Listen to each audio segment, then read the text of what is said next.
तारीख थी 2 मार्च साल 2013 और समय रात के करीब 8:15 बजे।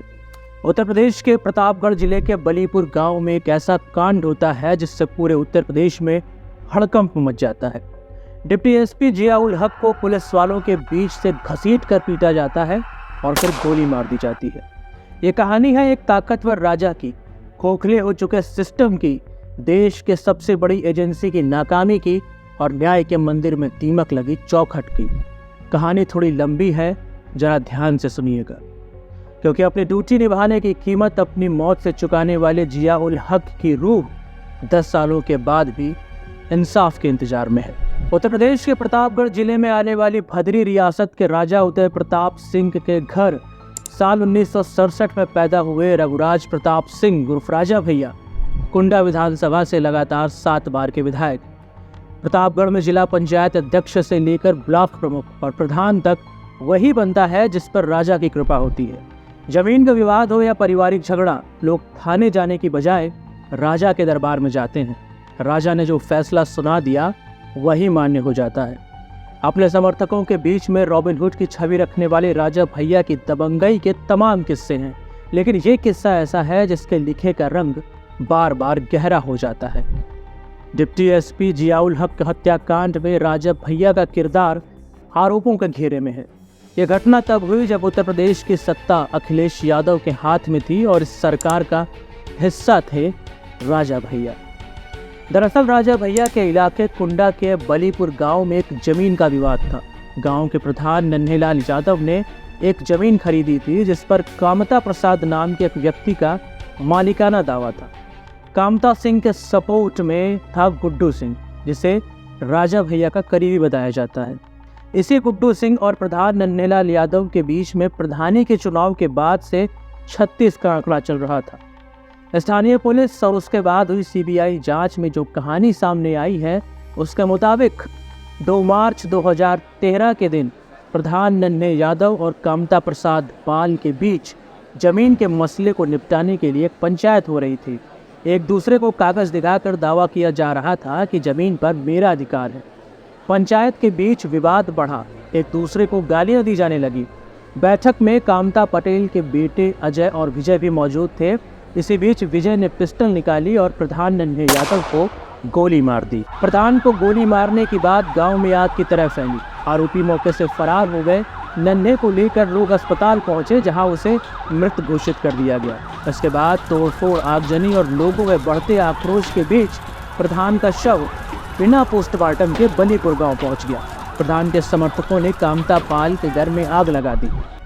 गांव में हिंसा फैलने और हत्या के मामले में बिना पोस्टमार्टम का शव गांव में पहुंचने की खबर जब डीएसपी जिया उल हक को मिलती है तो वो कोतवाल सर्वेश मिश्रा और हथियाव थाने के एसओ मनोज कुमार शुक्ला के साथ अपनी टीम लेकर रात करीब 8 बजे बलीपुर गांव में लोगों से बात करने पहुंचते हैं। लेकिन वहां हिंसा शुरू हो जाती है और पुलिस पर पथराव होने लगता है। गांव के मुख्य रास्ते पर भीड़ काफ़ी गुस्से में थी। फायरिंग हो रही थी, इसलिए नन्हे के घर तक पहुंचना आसान नहीं था। जिया उल हक ने तय किया कि गांव में पीछे के रास्ते से एंट्री लेंगे। जिया उल हक के साथ उनके गनर इमरान और कुंडा के एसआई विनय कुमार सिंह थे। कहते हैं कि ये दोनों खेत में ही छुप गए। सीओ और एसएचओ की बाकी टीम के साथ वो गांव में पहुंचे। नन्हे के घर तक जाने के लिए एक पतली गली थी। जिया उल हक सबसे आगे चल रहे थे। तभी गली में मृतक नन्हे के भाई सुरेश और कुछ लोगों की भीड़ पुलिस की तरफ दौड़ पड़ती है। इस भीड़ को देखकर पुलिस वाले भाग खड़े हुए, लेकिन डीएसपी जिया उल हक भीड़ के बीच फंस गए। सुरेश के हाथ में लोडेड बंदूक थी। उसने पहले बट से जिया उल हक पर हमला किया। बताया जाता है कि अचानक गोली चल गई जो सुरेश के पेट में लगी और उसकी मौत हो गई। तभी नन्हे का बेटा बबलू, पवन और सुधीर वहां पहुंचते हैं और जिया उल हक को पीटना शुरू कर देते हैं। इसके बाद बबलू ने बगल में पड़ी बंदूक उठाई और जिया उल हक को गोली मार दी। सारे पुलिसकर्मी, यहाँ तक कि डीएसपी जिया उल हक के सुरक्षाकर्मी भी जान बचाकर भाग चुके थे और हॉस्पिटल ले जाने वाला भी कोई नहीं था। कुछ देर में वहीं तड़प तड़प कर उनकी मौत हो गई। रात करीब 11 बजे भारी पुलिस बल जब बलीपुर गांव पहुंचता है और डीएसपी जिया उल हक की तलाश शुरू होती है तो उनका शव प्रधान के घर के पीछे खड़ंजे पर मिलता है। अब इस पूरे कांड में राजा भैया का नाम कैसे आया, उसकी कहानी बड़ी पेचीदा है। इस हत्याकांड में कुल 5 एफआईआर दर्ज करवाई गई, जिसमें एक एफआईआर नन्हे यादव हत्याकांड की थी, दूसरी एफआईआर पुलिस पर हमले की थी, तीसरी एफआईआर सुरेश यादव के मर्डर की थी और चौथी एफआईआर सीओ जिया उल हक के मर्डर की थी, जिसको तत्कालीन एसओ मनोज कुमार शुक्ला की तरफ से प्रधान नन्हे यादव के भाई और उसके बेटे समेत 10 लोगों के खिलाफ दर्ज कराया गया था। सबसे आखिरी में 5वीं एफआईआर जिया उल हक की पत्नी परवीन आजाद ने दर्ज कराई। इस एफआईआर में राजा भैया का नाम था। इसके अलावा उनके करीबी गुलशन यादव, हरिओम श्रीवास्तव, रोहित सिंह और संजय सिंह का भी नाम था। परवीन आजाद ने उस समय आरोप लगाया कि मंत्री राजा भैया के आदेश पर नगर पंचायत अध्यक्ष गुलशन यादव, मंत्री के प्रतिनिधि हरिओम श्रीवास्तव, उनके ड्राइवर रोहित सिंह और समर्थक गुंडू सिंह ने पहले मेरे पति को लाठी डंडों से पीटा और बाद में गोली मारकर उनकी हत्या कर दी। परवीन का कहना था कि उनके पति बालू के अवैध खनन की जांच कर रहे थे, जिसका आरोप राजा भैया और उनके करीबियों पर था। परवीन के मुताबिक उनके पति ने उन्हें बताया था कि राजा भैया के करीबी उन्हें जांच न बंद करने पर जान से मारने की धमकी दे रहे हैं। बहरहाल डीएसपी समेत तिहरे हत्याकांड से राजधानी लखनऊ में भयंकर बवाल मच गया। राज्य की तत्कालीन समाजवादी पार्टी की सरकार हिल गई, क्योंकि डीएसपी की हत्या का आरोप उनके ही एक कद्दावर मंत्री राजा भैया पर लगा था, जो उस समय खाद्य और रसद मंत्री थे। विधानसभा का सत्र चल रहा था और राजा भैया वहीं पर थे। उन्होंने इस मामले से खुद को दूर बताया और सीबीआई जांच की मांग की। मामला बेहद हाई प्रोफाइल था और सरकार बैकफुट पर थी।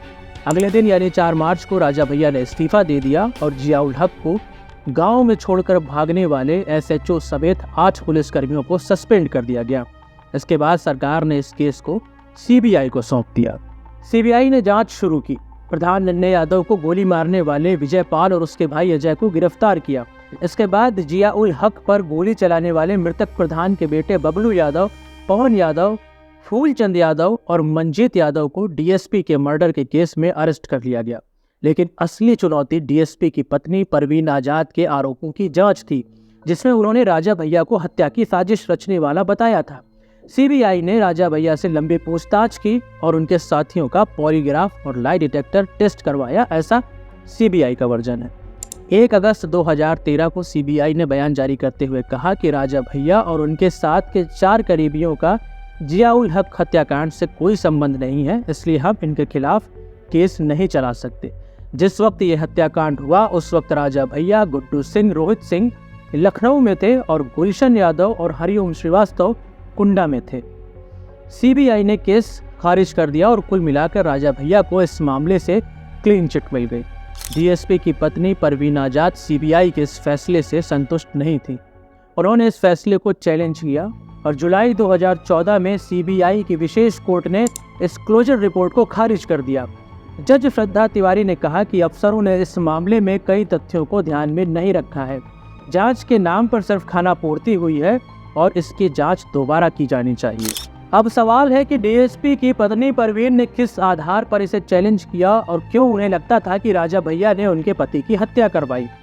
और इस हत्याकांड में जेल गए नन्हे यादव के बेटे पवन की जेल से लिखी चिट्ठी में क्या था, जिससे शक की पूरी सुई राजा भैया पर घूमती है। आइए अब इसे डिटेल में जानते हैं। इसके लिए हमें कुछ पीछे जाना होगा। साल 2012 के जून महीने में कुंडा का आस्थान गांव, यहाँ एक दलित बच्ची से रेप हुआ और उसके बाद उसकी बेरहमी से हत्या कर दी गई। हत्या का आरोप गांव के ही कुछ मुस्लिम व्यक्तियों पर लगा। गुस्साई भीड़ ने मुस्लिम बस्ती पर धावा बोल दिया, जो मिला उसे पीटा।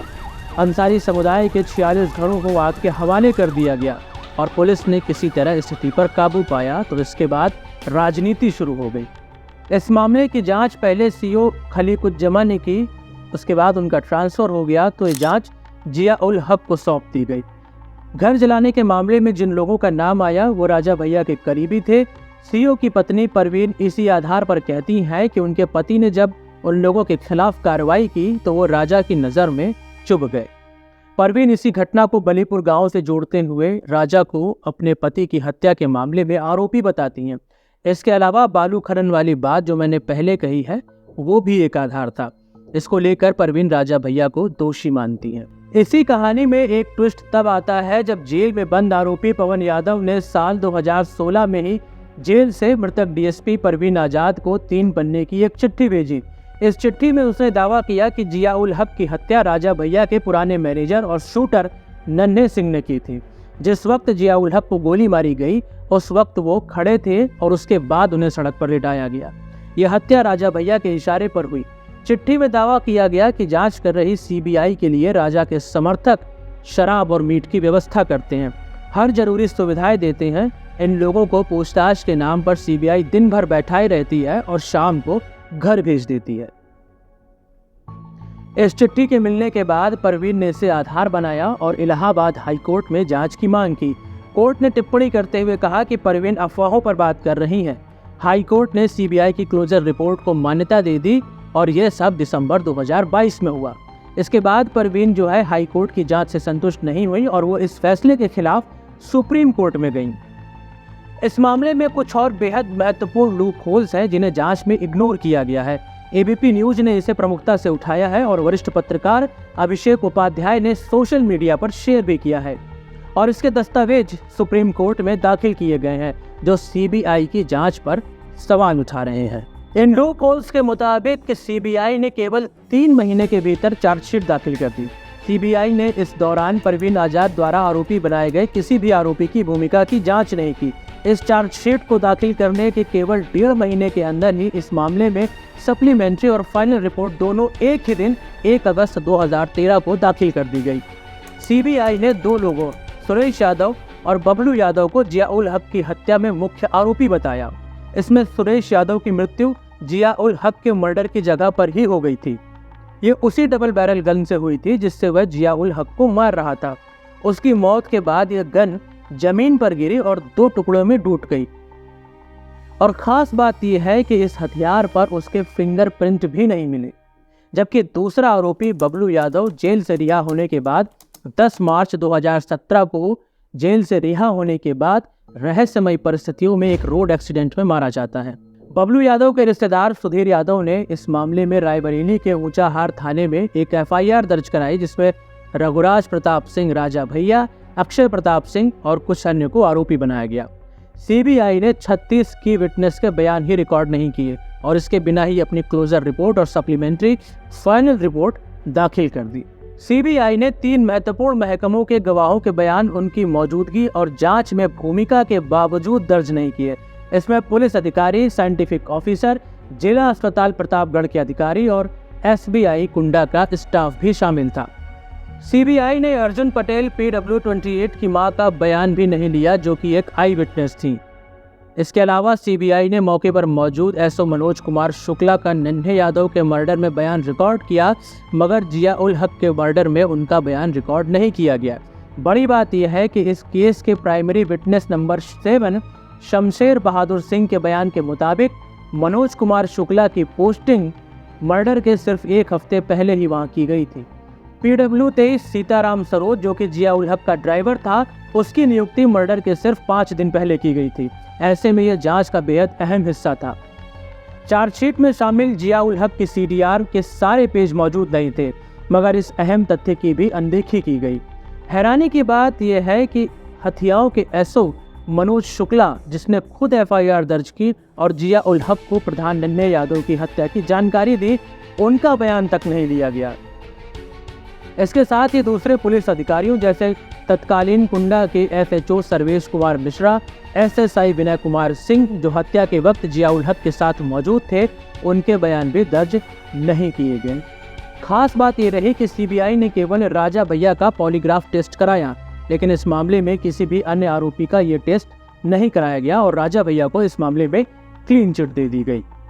पुलिस अधिकारियों धीरेन्द्र प्रताप सिंह PW43 और नन्हे राम गौतम PW77 के CRPC की धारा 161 के तहत दिए गए बयान में नन्हे सिंह, जिस पर पवन यादव ने जेल से लिखी चिट्ठी में हत्या करने का आरोप लगाया था, गुलशन यादव, हरिओम श्रीवास्तव और अक्षय प्रताप सिंह की मौके पर मौजूदगी की पुष्टि की गई है।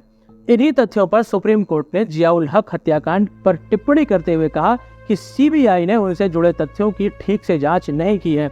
इसके साथ ही पुलिस वालों पर भी सवाल उठाए हैं कि जिया उल हक को अकेला छोड़कर कैसे चले गए और किसी अन्य पुलिस वाले को इस मामले में कोई भी चोट क्यों नहीं आई। सर्वोच्च अदालत ने सीबीआई को 3 महीने में जांच पूरी करने का वक्त दिया है। देखिए कि इसका क्या नतीजा निकलता है। वीडियो पसंद आया हो तो एक लाइक, शेयर और सब्सक्राइब जरूर करें। जय हिंद।